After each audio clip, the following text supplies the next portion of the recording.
Pour apporter vos témoignages sur l'actualité, appelez Jean-Michel Apathy au 39 21. 50 centimes la minute, plus coût de l'appel. Jean-Michel Apathy, Maxime Switek. Automédication, attention, danger. Voilà l'appel que lance le magazine 60 millions de consommateurs. La majorité des médicaments que nous pouvons acheter sans ordonnance sont inefficaces d'après 60 millions. Et une partie d'entre ces médicaments est même dangereuse. On en parle avec vous au 39 21. Au 39-21, bien sûr, avec les auditeurs d'Europe 1, et pour nous accompagner dans ce dialogue, Mélanie Gomez est revenue dans ce studio, spécialiste santé de la rédaction d'Europe 1, et nous allons écouter ensemble Annie. Bonjour Annie. Bonjour. Vous êtes à Rive-Rose, en Haute-Savoie. Ah oui, vous m'avez bien repéré. Je vous ai repéré, voilà. Je suis déjà content d'avoir prononcé correctement le nom de la ville qui est la vôtre. Ouais. Alors vous avez eu une expérience malheureuse avec ce que l'on appelle donc l'automédication, c'est-à-dire les médicaments qui sont en vente libre dans les pharmacies. Vous nous racontez, Annie ? Oui, je vous raconte vite fait. C'est-à-dire que mon mari, au mois de mai, il a eu un syndrome grippal. Oui. Bon, et puis il a pris de l'Actifed. Moi, je suis infirmière. Bon, connaissant les trucs, moi, je me méfie. Je lui dis, tu sais, méfie-toi. Votre mari qui est déjà donc, malade, je crois. C'est important peut-être de le préciser. Comment ? Votre mari qui est déjà malade, c'est important de le préciser. Il a eu un cancer de la prostate il y a 5 ans. D'accord. Alors je lui dis méfie-toi. Ben effectivement, il a pris donc le soir même ce produit. Oui. Je le nomme Actifed, et ben le lendemain il était impossible d'uriner. Il a fait un globe, c'est-à-dire qu'il ne pouvait plus uriner. Et il a été à l'hôpital pendant 2-3 jours. Et depuis, on est embêté avec ça. Ah, depuis, d'accord. Mais oui. expliquez-moi, Annie, problème, ouais. pourquoi est-ce que vous lui aviez dit fais attention, parce que... Moi, je me méfie, je suis infirmière. Ah, d'accord. J'aime pas l'automédication. Et effectivement, on regarde pas tout le temps les effets secondaires, parce que bon... Et ben effectivement, moi je sais que des trucs comme ça, je prends du Doliprane terminé, et si ça va pas, je revois le Tubi. Mais donc lui il l'a pris, et puis donc il s'en mord les doigts. Depuis, il est vraiment embêté. D'accord. Merci Annie, restez avec nous. Mélanie Gomez, le seul fait d'avoir pris de l'Actifed, ça peut, quand on a un traitement lourd par ailleurs, avoir un effet négatif ? Alors là, on parle de l'Actifed, mais il y a plusieurs médicaments contre le rhume, comme ça, l'état grippal, qui sont souvent des combinés, en fait. Il y a un peu de paracétamol, mais également souvent la substance qui pose problème, justement, quand on a déjà des antécédents cardiovasculaires, Alors l'Actifed, justement, si on lit bien la notice, il y a écrit, justement, quand on a des problèmes prostatiques, il ne faut pas en prendre. Le problème, c'est bien ça, c'est surtout que les gens ne lisent pas la notice. Parfois, le pharmacien, évidemment, la plupart font bien leur travail, donnent ce genre de conseils, mais ils n'ont pas toujours le temps, ou alors les gens n'acceptent pas non plus de recevoir les conseils. Mais si on lit bien la notice, notamment des anti-rhumes comme ça, il y a pas mal de contre-indications, donc il faut être très très vigilant. Effectivement, c'est ceux qui sont le plus pointés du doigt dans ce magazine, justement. Donc Annie, vous aviez raison d'alerter votre mari. Le pharmacien ne l'a pas alerté non plus, parce que dans le quartier, j'imagine il travaille à l'hôpital, qu'on le connaît. Il a pris Actifed, bon, tout le monde en prend, mais bon, c'est vrai, quand on a des problèmes, il faut quand même être vigilant, quoi. Puis moi, je suis contre la vente de ces médicaments libres. La vente libre, ils ne sont pas anodins. Pour moi, c'est pas anodin. En même temps, on dit vente libre, Mélanie, mais c'est pas tout à fait une vente libre. Il y a quand même conseiller qui intervient dans la chaîne. Dans la vente libre, il y a plusieurs choses. Il y a la vente libre, ceux qui sont vraiment dans l'officine, on peut les prendre soi-même, mais le Actifed, par exemple, normalement, c'est des médicaments qui doivent être derrière le comptoir. Donc c'est pas des médicaments qu'on peut. Donc ça veut dire que ça sous-entend qu'il y a un conseil du pharmacien normalement. Oui, sans ordonnance, mais c'est des médicaments qui sont quand même vendus au comptoir. Le pharmacien doit poser une ou deux questions quand même. Puis voilà, mais là peut-être on aura peut-être des pharmaciens un petit peu plus tard dans notre conversation. Mais non, mais il y a des bons pharmaciens, des mauvais pharmaciens, des bons médecins, des mauvais médecins. Ce que je veux dire, c'est que la notion de vente libre doit être un peu relativisée tout de même. Sans ordonnance, c'est plus juste que vente libre. Bon, j'espère que votre mari va quand même bien et qu'il surmonte cette difficulté. On a des gros soucis. Je ne veux pas vous raconter sa vie, mais il a des gros soucis depuis. Ça a déclenché plein de trucs, quoi. Et nous, on ne pensait pas que ce produit apparemment anodin allait contribuer à des gros problèmes, quoi. Voilà, c'est pour ça que je dis, moi je ne suis pas pour la vente de ce type de des médicaments parce qu'ils ne sont pas anodins. Voilà. Merci beaucoup Annie Je vous remercie. Au d'avoir revoir. apporté votre témoignage sur l'antenne d'Europe 1. Au revoir, je vous souhaite une bonne après-midi. Bonjour Hélène. Bonjour Hélène, vous êtes en Charente, aux Trois-Pallisses. C'est ça, tout C'est à ça. fait. Et on vous entend bien. L'automédication, Bon. c'est quelque chose que vous pratiquez ou pas? Pas beaucoup. Comme tout le monde, je pense, quand j'ai mal à la tête, je vais prendre du Doliprane ou du Buprofène. Moi, ce que je voulais dire, c'est que c'est pas tellement les médicaments ou la liste des médicaments qu'on nous sort un peu tous les 2-3 mois qui me fait peur. C'est effectivement, je pense que ce qui est le plus dangereux, c'est de se soigner soi-même. Parce que effectivement, je pense que tous les médicaments ont des contre-indications. Si vous prenez une boîte de Doliprane tous les jours, je pense que vous n'allez pas bien vous sentir. Je pense qu'il faut. Moi, j'ai un pharmacien. Alors, c'est vrai que moi, j'habite en Charente où les rendez-vous avec les médecins sont un peu compliqués. Il y en a qui sont un peu surchargés. C'est difficile d'avoir des rendez-vous. Donc, moi, je me tourne plus volontiers vers mon pharmacien, en qui j'ai toute confiance, qui me conseille bien. Vous guide dans les Après, médicaments c'est- qui sont accessibles sans ordonnance. Tout à fait. Et, Tout à fait. et du Tout coup, à fait. Il sait mes contre-indications, il sait ce que je dois prendre, pas prendre, les allergies. Moi, récemment, j'ai été chercher des médicaments comme ça parce que mon papa n'allait pas très bien. Il avait un rhume je sais plus ce qu'il avait. Il fait de l'attention. Il sait que mon père fait de l'attention, donc il m'a pas donné certains médicaments. Voilà, je crois qu'il faut surtout ne pas faire n'importe quoi. Moi, j'entends votre auditrice précédente qui dit qu'elle a alerté son mari. Pourquoi son mari l'a pas écouté? À un moment donné, il faut se responsabiliser aussi par rapport à ce qu'on avale. vous savez, les maris qui et n'écoutent pas puis, leur femme, il y en a beaucoup. Hein. Ouais, C'est un autre débat pour demain, C'est un autre problème.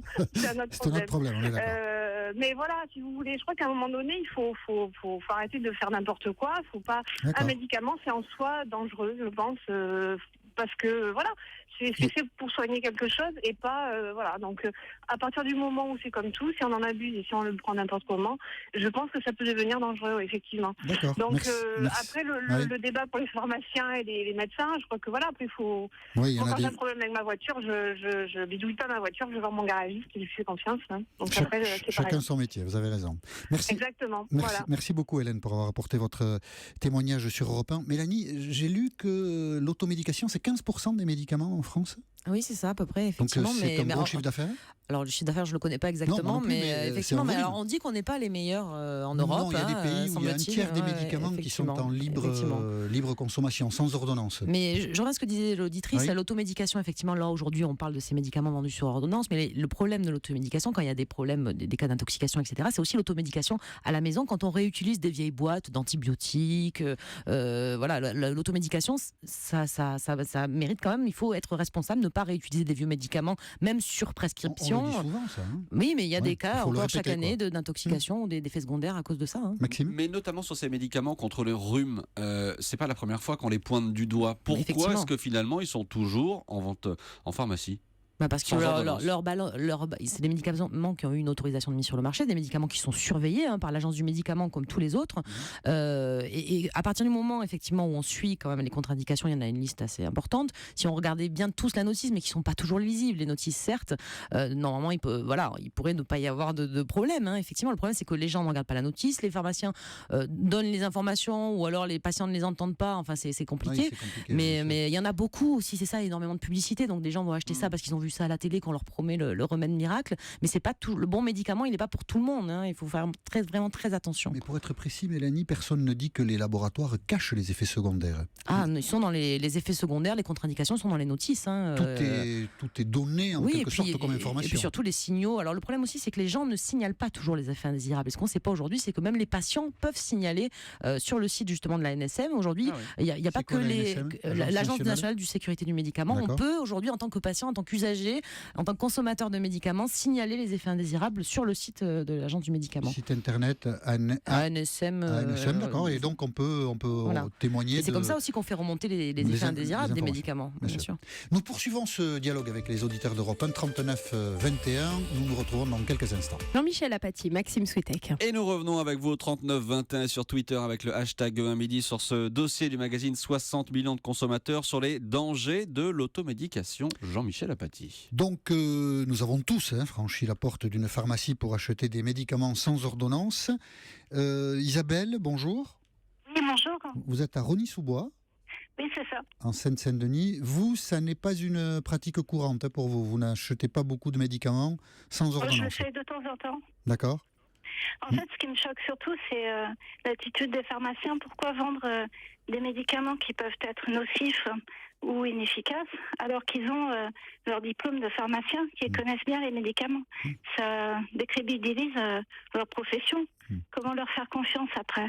En fait, c'est ça le souci pour vous, c'est ça. C'est un peu les pharmaciens qui peuvent être amenés à vendre des médicaments dont ils savent qu'ils n'apportent pas forcément le service souhaité par celui qui achète ce médicament. Je ne comprends pas la logique alors qu'ils ont fait des études assez poussées. Enfin, c'est très dommage de privilégier l'aspect financier à leur déontologie. D'accord. Vous restez avec nous, Isabelle? D'accord. Parce que Jean est en ligne de Dax. Bonjour, Jean. Oui, bonjour tout le monde. Et vous êtes pharmacien? Moi, je suis pharmacien, je suis docteur en pharmacie. Et vous avez entendu Isabelle qui dit moi, je comprends pas. Pourquoi des gens vendent des médicaments qui sont peut-être dangereux? Alors, je vous rassure tout de suite, je suis assez d'accord avec tout ce qui a été dit précédemment, si vous permettez que je fasse Bien un sûr. peu le point. Oui, bien sûr. Qui dit médicament dit pharmacien, c'est inévitable. Tous ceux qui veulent sortir les médicaments de la pharmacie font une grave erreur. Ce que je dis là, c'est pareil pour les EHPAD, les maisons de retraite. Il devrait y avoir un pharmacien référent dans chaque EHPAD. Deuxièmement, là où on est forcément d'accord, c'est que quand un pharmacien connaît ses patients, il sait éviter les écueils. C'est pour ça que nous, moi je travaille aussi à l'hôpital et donc on a accès aux dossiers des patients sur les dossiers médicaux et il faudrait que les pharmaciens aient aussi accès aux dossiers des patients, puisque si ce ne sont pas leurs patients habituels qui viennent demander un renseignement ou demander des médicaments, on pourrait savoir si oui ou non on peut leur donner. D'accord. Voilà. Fois que c'est dit, la troisième chose, allez-y. Pardon, la troisième chose, c'est que effectivement, si ces médicaments ne sont pas des médicaments, ils n'ont rien à faire dans une pharmacie. Par contre, tant que ces médicaments sont mis sur le marché avec une AMM, je vais être un petit peu technique, mais un médicament est donné et pour une maladie donnée. Oui. Donc tant que sa balance bénéfice-risque, comme disait Mélanie Gomez tout à l'heure, n'est pas déficitaire, on va dire, ce médicament peut être vendu d'une part, évidemment, toujours avec en complément des questions, savoir, je me rappelle la première auditrice pour un problème prostatique, peut-être que si son mari ou si elle avait dit qu'il y avait un problème prostatique, jamais le pharmacien lui donnerait d'actifed, puisque c'est une des premières contre-indications avec les problèmes d'hypertension. Mais il n'empêche que, Jean, jusque-là, nous sommes tous d'accord, mais il y a quand même autour des pharmaciennes des critiques, des mises en cause, et Maxime peut-être va le formuler, puisque vous avez repéré sur les réseaux sociaux un message qui On a résume plusieurs un peu le problème. messages qui vont dans le même sens, Jean, et je vous livre simplement celui d'Étienne sur Twitter avec le hashtag E1midi. N'importe qui les fréquentant suffisamment souvent vous dira que les pharmaciens sont des commerçants et non des conseillers. Voilà, c'est ce que disait Isabelle aussi. Réponse, Jean. Alors d'abord, on est obligé d'être des commerçants pour ce qui est pharmacien d'officine, mais il n'y a pas que l'officine chez les pharmaciens. Comme vous le savez, les pharmaciens peuvent être biologistes et surtout, il y a un secteur hospitalier qui est extrêmement important. Oui, mais là, en l'occurrence, on parle des pharmaciens d'officine, vous le savez très bien. Votre question est différente. Évidemment, les pharmaciens d'officine sont forcément des commerçants puisque nous sommes au registre du commerce. Mais les études sont les mêmes à la base. Nous sommes avant tout des scientifiques. On a 6 années d'études sanctionnées par une thèse. Nous sommes tous docteurs en pharmacie. Peut-être que le jugement d'Étienne est un petit peu péremptoire ou qu'il n'a pas affaire à un bon pharmacien, on va dire.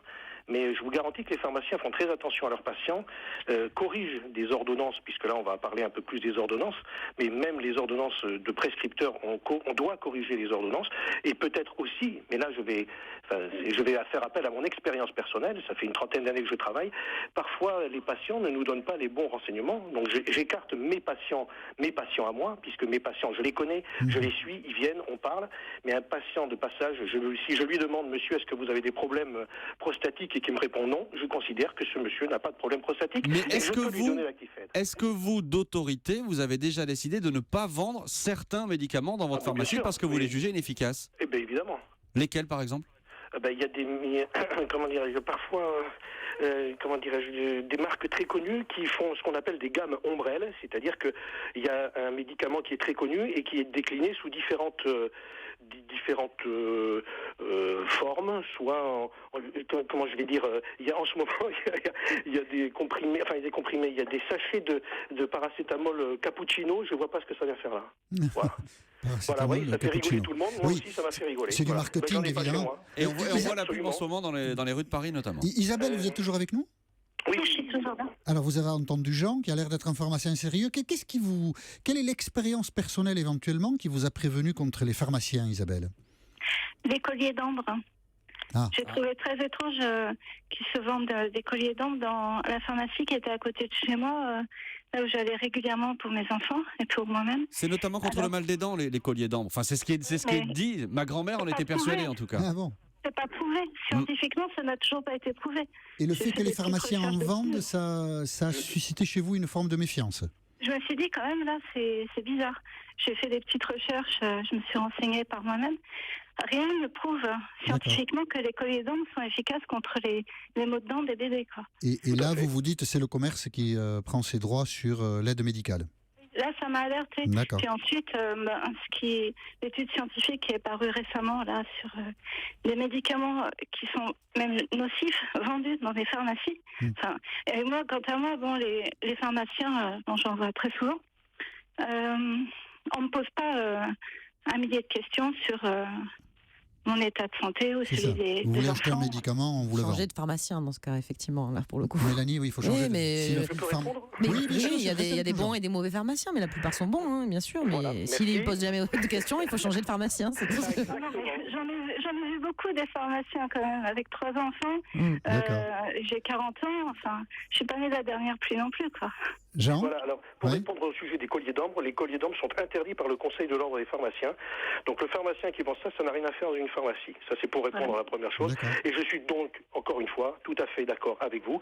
Si votre pharmacien est pas bon, c'est comme le médecin. S'il n'est pas bon, vous en changez et on n'en parle plus.